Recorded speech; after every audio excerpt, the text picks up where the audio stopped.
Chapter 25. We cut through the rows of trailers. I kept glancing one way, then the other, looking out for security guards. The afternoon sun was high in the sky now. There was no breeze at all. Drips of sweat covered my forehead and trickled into my eyes.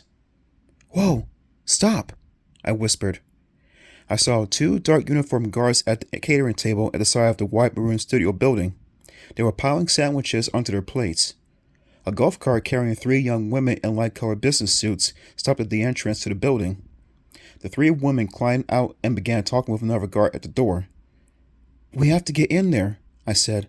"Look, that red light is on. It means they're shooting a scene." "Dad must be in there," Kelly said.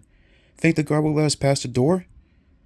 Maybe he will if you tell him who you are," Jamal said. "And if we tell him it's an emergency," I added. Boom! I screamed at the sound of an explosion. My knees started to fold. I grabbed the side of a trailer to hold myself up. It took a few seconds to realize it wasn't an explosion. Someone had dropped a giant metal wheel of cable off a truck, and it had hit the ground with a deafening bang. My heart still pounding, I motioned Kelly and Jamal forward. The two security dudes had walked away with the sandwiches. Only a few people hung around outside the entrance to the studio. "Act like we belong here," Jamal said. "Act like we know where we're going. Maybe we'll get in." "Don't say maybe," Kelly said. "We've wasted a lot of time already. We don't know how much time we have. We have to get in there." We made our way past the long food table, and we were just a few steps from the studio door when a tall, blonde woman in a dark skirt and bright blue top stepped quickly to block our path. "Hey, what are you kids doing here? Did David invite you to be extras in the crowd scene today?" "Hi, Miss Devine," I said. I recognized Dad's secretary instantly. I could have answered yes to her question, but I didn't want to lie to her.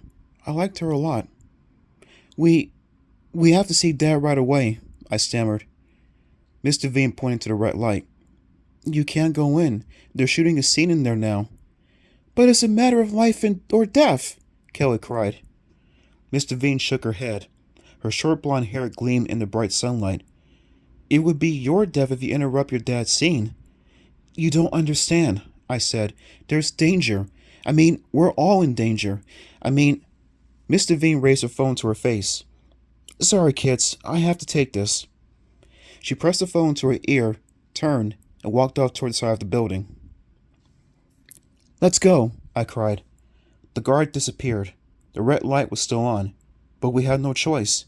This was our big chance. I took a deep breath and tugged open the tall door. A deafening explosion of noise made me cry out. A clanging bell. It sounded like the fire alarm at school. We'd set off an alarm. I heard Kelly and Jamal gasp. They both slipped in behind me. I squinted into the bright lights and screamed over the wail of the shrill, clanging alarm. "Dad? Dad? Where are you? Dad?" He wasn't there.